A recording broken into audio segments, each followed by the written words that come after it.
Hello mga suki. Ayan, good morning. So, for Saturday ganap, ayan, pagkagising ko sa umaga, nagtimpla muna ako ng 19-in-1 XR healthy juice, power juice. So, ayan, tuwing umaga yan ang aking routine. Sa mga gusto mag-avail, pwede nyo akong i-direct message sa aking Facebook account. Titimplahin ko lang yan. Yan ang aking everyday routine. Masarap din yan juice na yan. At healthy pa. Bago ako kumain ng breakfast, yan muna ang aking iniinom. Actually, isang baso yan. Nasa sa inyo yan kung gaano katamis nyo gusto.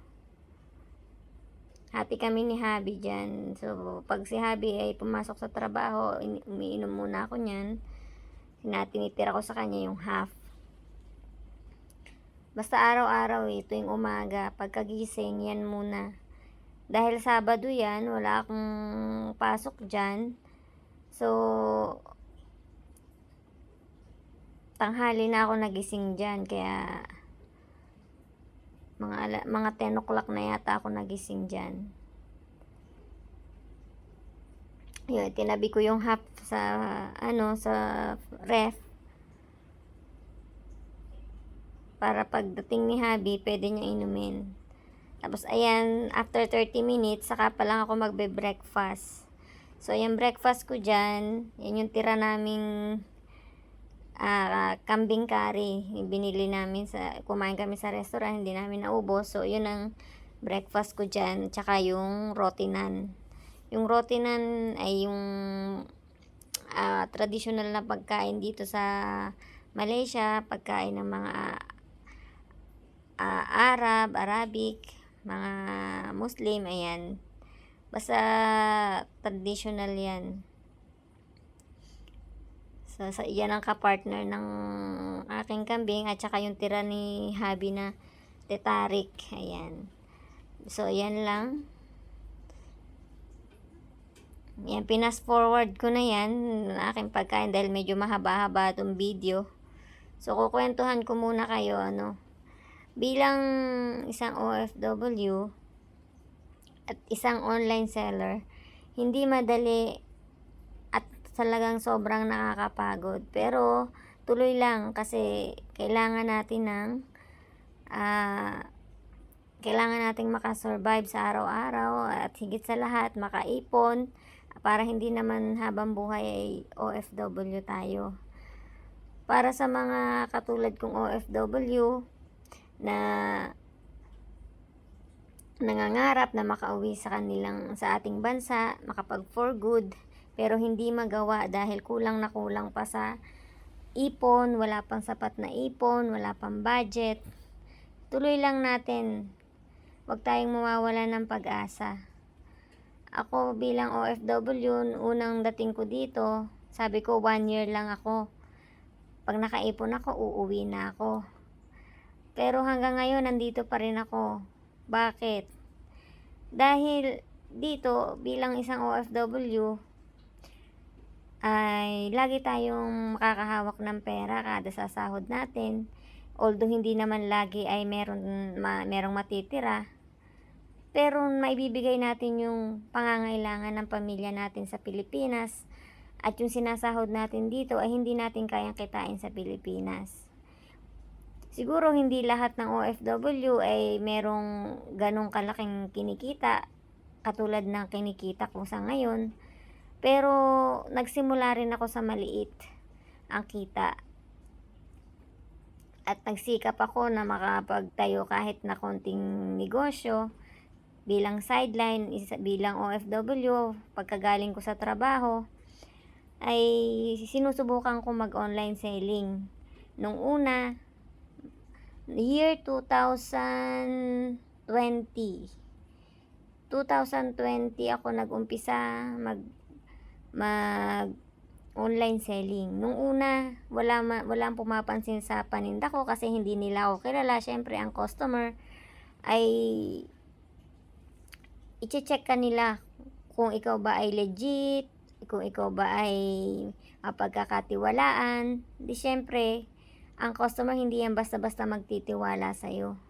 Kailangan ipakita mo, i-prove mo sa kanila na ikaw ay legit, ikaw ay totoo na nagtitinda, at saka yung paninda mo ay ayon ba sa kanilang budget, at yung paninda mo ba ay maganda, mapapakinabangan pa. Kasi sa hindi nakakaalam, ang tinitinda ko ay bundle na mga damit, kung ano-ano na pwedeng pagkakitaan, pinapasok ko yan.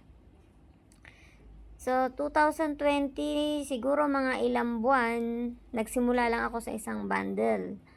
So sa una, mahirap at parang gusto kong sumuko, pero dahil gusto ko ng extra income, dahil gusto kong meron akong maipundar, at gusto ko nga, plano ko nga noon ay sabi ko 1 taon lang ako ay uuwi na ako sa Pilipinas. So nagsikap ako para lang makapundar ng kung anong meron ako ngayon, at nakamit ko naman yung gusto ko. Sabi nga nila, kapag ikaw ay nagsumikap at nagtiwala ka sa taas, walang imposible. So lahat ng yan ay nakamit ko unti-unti, hindi biglaan. Nagkaroon ako ng 1 customer, 2 customer, hanggang sa dumami ng dumami. At hindi mawawala sa atin yung merong customer na hindi maganda yung feedback, pero laban lang, tuloy lang, dyan tayo na-challenge. Basta ipakita lang natin sa customer na tayo ay tapat, tayo ay mapagkakatiwalaan, at syempre yung service natin, higit sa lahat, ay ma-fulfill natin kung ano man yung kanilang expectations.